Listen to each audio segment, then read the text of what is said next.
These days, decency is like a 1989 old school poem that nobody remembers. But where I come from, it is an eternal song engrafted deep into our hearts. You see, in our chronicles, God was the first clothesmith. So we dress from a place of understanding, knowing that the essence of our clothing is not just for beautification or to cover our nakedness, it is the way we hallow our King. Allow me to tell you a bit about the kingdom I come from and the men of my tribe.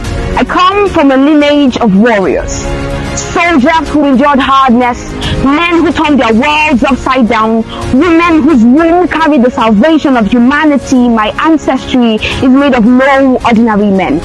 Tell me, what is ordinary about walking on water or dividing the seas? You, who dares to stay in fire and not get burnt, but you can ask the Hebrew boys or take lessons from Elijah, who had the chariot of fire as his transport system. What exactly is ordinary about that?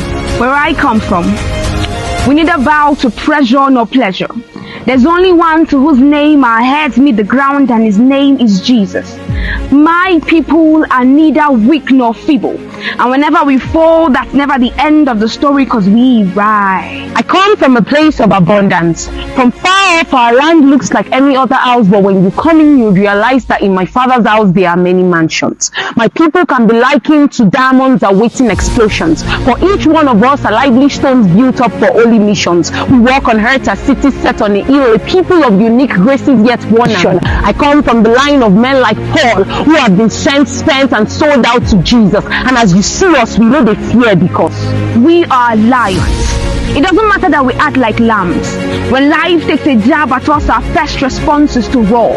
Until that situation and all of it trembles, eyes as serpents yet silent as dogs, forged through many fires yet hold still, we are the men who defy all odds. Though we bear marks and scars from days and days of trainings, it is to the end that we might shine as stars. In a world engulfed with darkness, we are pilgrims, effulging the glory of our King reigning. A wonder to them that are not of our kingdom, a threat to Satan and all that he represents, and so he tries to silence us by tagging us as abnormal. But newsflash, we are the number ones. We are the ones whose modesty is the sacrifice we bring. It's how we carry our cross and follow our King. We are not the type to throw our words around carelessly, because we understand that the foundations of the world were laid by words, and our tongues are not Lagosians, jumping on every trending slang like it's a downfall bus. We are the ones whose tongues wield power.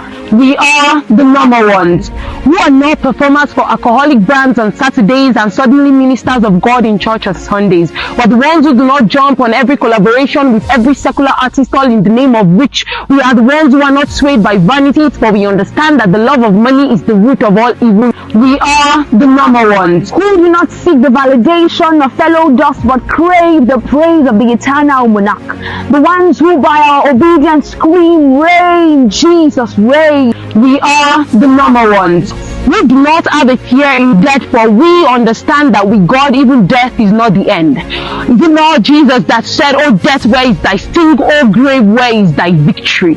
We are the number ones, who speak boldly of truth and life, who do not compare themselves one to another like the foolish ones. Content in every circumstance, we are the ones who look out for the word of the King before towing any path.